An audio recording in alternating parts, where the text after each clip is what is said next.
What gives a currency value? So whenever I talk to people about cryptocurrency, I get the same question over and over again. This is a question that I find most people ask is they want to know how they can buy and how they can sell and how does that work? And most people have never really thought about the currency in this type of way because ever since we're born, we are brought up and we are, depending on what country we're in, we're trading in whatever our local currency is. And that is completely normal to us. It's the way that our brains have been programmed to believe that money comes from the government, we work for money, and therefore, that's how the world goes round. This is capitalism. So my version of capitalism, I think capitalism has all of the right properties of a good system. I think it is a good system, but it's just being done backwards because I think at the end of the day, the real value will always come from the bottom up. And if money worked from the bottom up, it would be completely different than what we have today, which is a Fed or some sort of central bank creating the money and letting it drip down. So money we look at today as value, but they're actually not the same thing. Value is fundamentally different than money. I think there are things that money can't buy. So money is what we use to encapsulate our labor.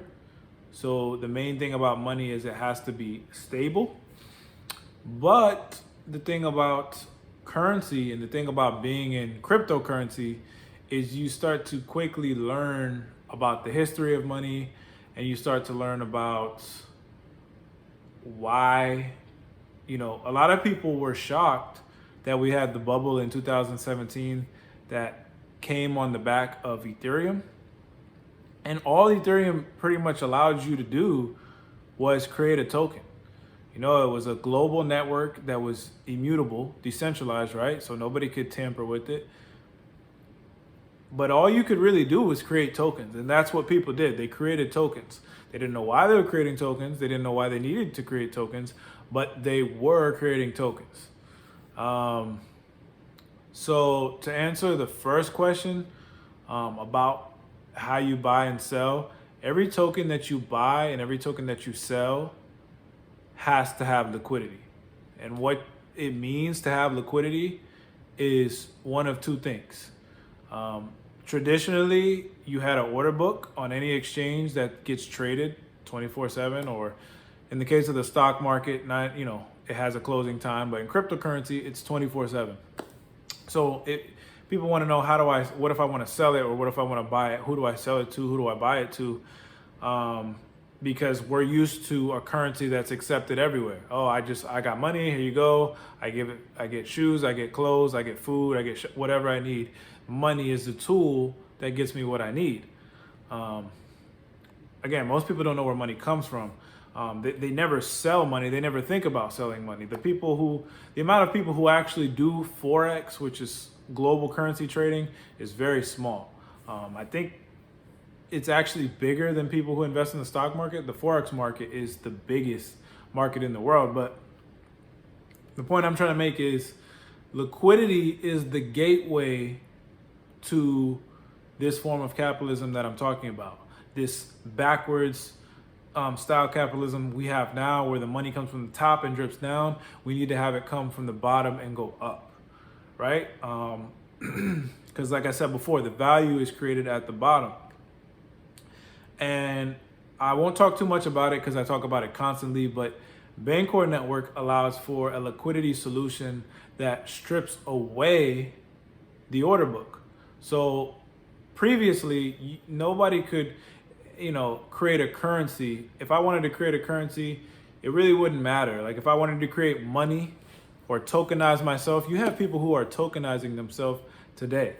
And they're saying, look, I'm going to tokenize myself. And if you want to get a piece of my future earnings, here, I'm going to tokenize myself and having my token gives you rights to, or gives you a claim to my future earnings, because that's all money really is. That's all fiat currency really is. And it's a claim to whatever you want, resources, you know what I mean? In exchange for labor, whatever the case may be, whatever you're exchanging, you get money, and then you have a claim for resources. So what Bancor did is they removed the order book.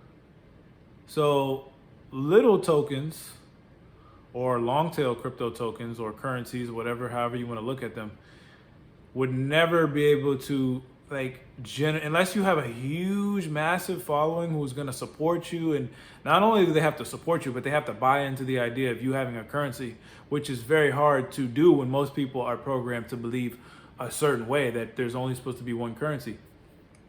But with the Bancor model, you get rid of the order book. So now you're just trading against code. You're trading against staked assets. So any token, no matter how small, can always be liquid. And when I say liquid, it can always have a way to buy in and sell out. There's a door that always goes in and goes out. At some price, you can buy and sell a token always. That is what the Bancor network is trying to accomplish. So what this will lead to, in my opinion, is capitalism 2.0, and it will lead to a system where no longer do you have to, fight and scratch and kill for a currency that, in order to ensure it has value. The actual dollar has value in oppressive roots, right? Because really the reason that the dollar has value is because the government says it has value. And if you go against the government, they can put you in jail, they can kill you, they have killed, they have stolen. All wars, we know all wars are fought over power, resources. That's what wars are fought over. So if you as a citizen decides you don't want to pay your taxes, and taxes are ultimately what gives the currency its value, because you don't have a choice but to pay taxes in whatever fiat currency you are zoned for. So you have to pay those taxes. So it gives the dollar a artificial demand, right? People have to go get dollars in order to pay their taxes. If they can't pay their taxes, they can't live, they can get put in jail, et cetera, et cetera. So taxes in a way give the fiat system legs. But with Bitcoin, or a currency that isn't fiat, that doesn't come from the government, it's literally just people want to own that cryptocurrency because it's giving them some sort of value. For some people, they want to own what they consider to be digital gold because it's scarce, because they know it's not going to be printed away or hyperinflated. They don't trust their government, Federal Reserve, central bank, central entity running the money supply. They do not trust. So they want to own something outside of it. But that actually is still a very small percentage of people. Not many people buy Bitcoin. And Bitcoin has been around for 10 years. A lot of people aren't interested. There's plenty of content on Bitcoin. The truth is, most people do not, they want convenience. That is the consumer behavior that people actually look for. That doesn't change. The superior technology always wins out in the end if it makes it more convenient for the end user. So anybody having a system that creates liquid tokens that are always liquid, it means that people can print their own money. In a sense, people can create their own money. Now, that doesn't mean that if I create a crypto token tomorrow, that it's going to have, infinite value. Yes, if I create too many tokens, just like if a country creates too much money, you can inflate yourself. You can make yourself unattractive, and you can ruin your system. And eventually your token is not trading for anything. It's not worth anything. But in Internet 2.0, the main thing that Internet 2.0 did, yes, it has its negatives. but it has plenty of positives. And the main thing it did was it was easy. It was easy to now build a community. Anybody can build a community. Anybody can do that. No matter where you are on this earth, you can go online and you can find people who like the same things you like, have the same hobbies or similar interests to you. You can connect with those people. And the truth is, even if you don't ever become a huge celebrity or anything like that, it really doesn't matter. The amount of success you can have just by creating a small community, a small network of people is unimaginable. It's a lot of the times who you don't have to have a massive amount of following to accomplish what you ultimately want to do, because most people just want to. I think most people would be happy if they could just do what they want to do for a living. And the internet, I think, in a lot of ways unlocks that ability. So creating a community, when you have a community, you then have a system of value, right? When you have that community, now you can launch a token on the back of that community. And then now that token is liquid and now it's traded for whatever. Let's say you play Fortnite and you want to trade, that you have, I don't really play Fortnite, but you have a clan or something like that, and you want to, trade items specifically that you mine in this token. And there's always a way to trade because it's trading against a smart contract.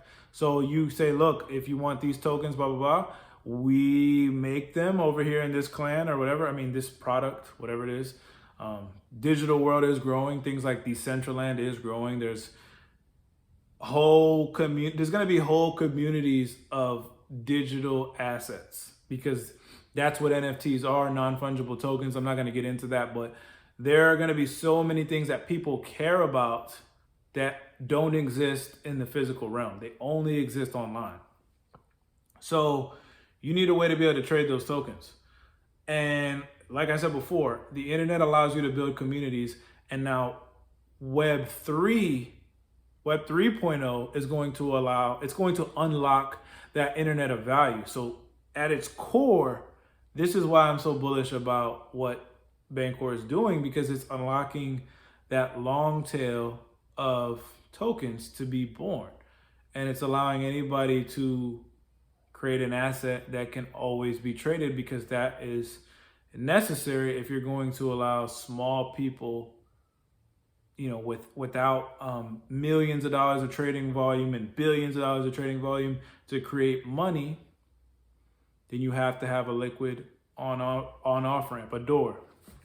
So that's what I see us going to. Ultimately, it's not going to happen overnight, but eventually there will be so many currencies that exist in the world that it'll make our system so much more resilient. Because right now, if the dollar crashes, and this is why everybody's so afraid of hyperinflation and monetary policy, because they know if the dollar crashes, it's taking the whole globe with it. Like, it will be a serious crisis. That's why they won't let it happen. If it happens, it's going to be because they had no options. Nothing left was on the table. Like, what we're living through is inevitable, and it was going to happen eventually. But now we're just kind of seeing how it plays out. And this is how I think it plays out. More and more people opting out and saying, look, I don't want to trade my time, my labor, my sweat, my blood for fiat, especially if you're going to run it on a chain that's not public. All these free market options and competition that are completely transparent and I actually have a connection to, because we have it's the same way that taxes creates artificial demand for the dollar. We have an artificial demand for our country. We don't get a choice. We were born in this country. We salute this flag. It's just we didn't choose it. If you had a choice, to accept a currency, people are always going to choose where they have an emotional connection. If you have a favorite singer or a favorite artist or whatever the case may be, somebody you connect with, you're gonna do what it takes to be part of that community. And if that means collecting a certain amount of tokens and staking them or whatever the case may be, you might do that. And any business that wants you to operate in their token or transact in their token can give you incentive rewards.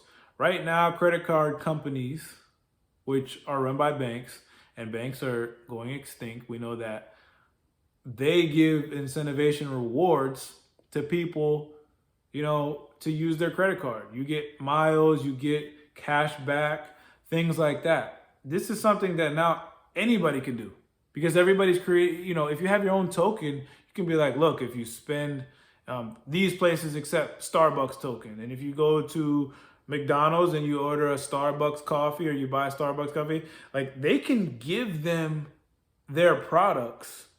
And that's the crazy thing. There is no face anymore because Starbucks can say, look, we don't have to have 1 million stores because McDonald's are everywhere.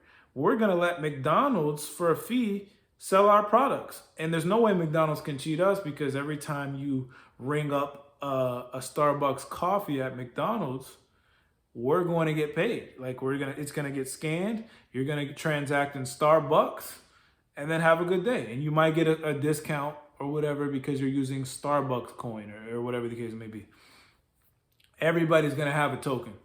So tokenomics, in my opinion, is so important. It's something that even if everybody should learn about tokenomics because it's so important.